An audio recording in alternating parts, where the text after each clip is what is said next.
Pozdrav dragi gledalci, vi gledate još jedne epizode emisije Isprobavanje. U današnjoj epizodi probat ćemo Dr. Pepper kolu. Ovo je pakovanje od 221 ml i ima 90 kalorija. Pa da probamo.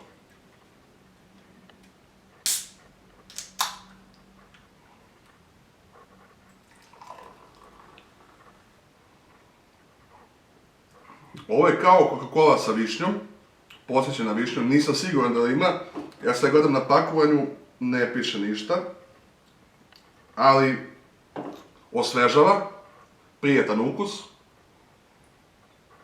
Tako da, dragi gledalci, to je bilo sve za ovu epizodu.